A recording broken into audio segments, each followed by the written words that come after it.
여러분은 혹시 고기를 먹을 때 좋아하는 채소가 있나요? 저는 삼겹살을 먹을 때면 느끼한 맛을 잡아주는 청양고추와 보통 함께 먹는 것을 즐기곤 합니다. 그리고 고기판에 함께 굽는 양파 혹은 팽이버섯이나 양송이버섯을 먹으면 그게 또 기가 막혀서 포기를 못하고 있습니다. 그런데 우리가 흔히 먹는 이런 채소들 중 상당수가 해외 로열티를 지불하고 있다는 사실 혹시 아셨나요? 이름이 청양고추라 팽이버섯이라 당연히 한국 거라 생각했던 것들. 오늘은 먹으면 먹을수록 다른 나라 외국 기업을 배불려주는 품종들, 종자 로열티에 대해 알아볼까 합니다. 종자 로열티란 말 그대로 종자를 보호하고 그 출처에 따라 일정 부분을 수수료 명목으로 지급하는 것을 말합니다. 청양고추 같은 것들을 재배한다고 치면 재배에 필요한 씨앗인 종자를 구매할 때마다 종자 개발 회사들에게 로열티를 주는 것이죠. 즉, 종자를 사와서 키우고 국내산으로 유통한다 할지라도 이미 나라 안에서만 도는 돈이 아니라 해외로 유출되고 있는 외화가 있다는 것인데요. 이러한 로열티를 우리나라가 해외로 지불하는 품목 중 많은 비중을 차지하는 것은 버섯. 팽이버섯의 경우 우리나라에서 유통되는 품목 중 80% 이상이 일본 품종으로 일본 종균 회사에 판매 수익의 1%를 지불하고 있습니다. 양송이버섯의 경우에도 이탈리아 등에서 종균을 수입해 시중에 유통되고 있는 가격의 절반가량이 로열티로 지급된다고 합니다. 그리고 새송이버섯 또한 일본 종자로 로열티를 지급하고 있고요. 이러한 종자 로열티는 갑작스러운 것은 아닙니다. 일본, 미국, 유럽과 같은 선진국들은 1960년대부터 꾸준히 지적재산권에 대한 이야기를 주고받았는데 이러한 지적재산권의 부분에는 품종, 종자에 관한 부분도 포함되었습니다. 새로운 품종을 개량, 개발하는 것도 곧 기술력이니까요. 이에 따라 1962년 유럽 국가들을 필두로 하여 식물 신품종 보호를 위한 국제조약이 채택되었고 WTO 가입국에 식물 신품종 권리보호 의무를 부과하기 시작합니다. 그리고 이어 1968년 국제식물 신품종 보호동맹 UPOV가 결성됩니다.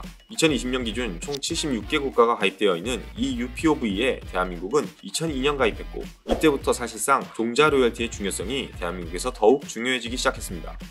결과적으로 종자를 구매하면 로열티를 지급하지만 종자를 판매하면 로열티를 받을 수 있는 구조니까요. 즉, 외화벌이가 될 수도 있단 말이죠. 만약 로열티를 지급하지 않는다? 그런 경우 여차하면 상대 국가 측에서 생산 중단까지도 요구할 수 있습니다. 어기면 7년 이하의 징역이나 1억 원 이하의 벌금까지도 부과하고요. 이렇게만 생각하면 대한민국 하면 생각나는 것들이 너무 많기 때문에 괜찮지 않을까 싶을 텐데요. 사실 우리나라는 외환위기를 겪으면서 너무나도 많은 종자 소유권을 해외로 빼앗기게 되었습니다. 대표적인 예시가 바로 청양고추인데 청양고추는 1983년 중앙종묘의 유일웅 박사가 개발했지만 IMF 때 이 중앙종묘가 세미니스라는 회사에 매각되며 해외로 넘어갔습니다. 이후에도 계속해서 청양고추 소유권은 이동하였는데 미국 종자기업인 몬산토로 넘어갔다가 현재는 바이엘이라는 독일계 화학, 제약회사로 넘어가게 되었습니다. 이 이야기인즉 청양고추는 독일 겁니다, 여러분. 독일제 고추. 이외에도 로열티를 지급하는 품목은 굉장히 많습니다.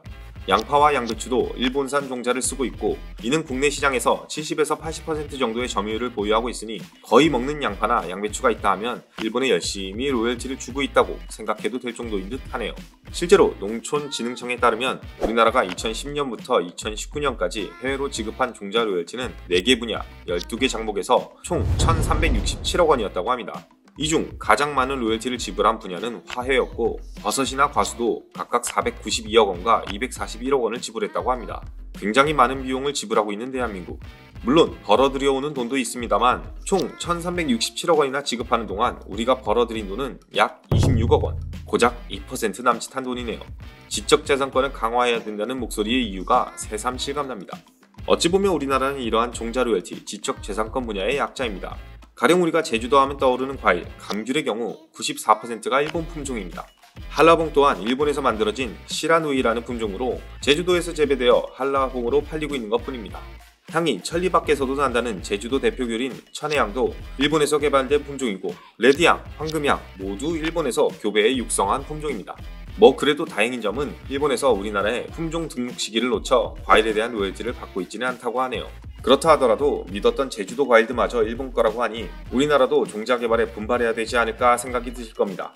우리나라도 다른 선진국에 비해 늦은 감은 있지만 열심히 종자 개발에 열을 올리고 있습니다. 연간 230억 원의 예산을 투입하여 새로운 품종을 개발해내려고 노력하고 있고 국립종자원 같은 곳에서 종자산업 지원 및 유통관리 등을 중점적으로 돕고 있기도 합니다. 덕분에 우리나라 자체 개발 품목들도 조금씩 생겨나고 있습니다. 제가 좋아하는 딸기, 설향도 우리나라에서 개발한 딸기이고 망감류 중에서는 가을향이나 달콤이 같은 새로운 품종도 다가오는 2024년부터는 시중에서 맛볼 수 있을 것이라고 합니다. 날이 갈수록 중요해지는 지적재산권, 그 중에서도 종자 분야는 미래의 유망 산업인 것 같습니다. 우리나라도 열심히 종자 개발에 열을 올려 꼭 로열티 받는 국뽕 과일이 있었으면 하는 바람입니다. 여러분도 해외로 나가는 돈보다 들어오는 돈이 더 많은 날까지 함께 응원해주세요. 지금까지 상식새끼였습니다.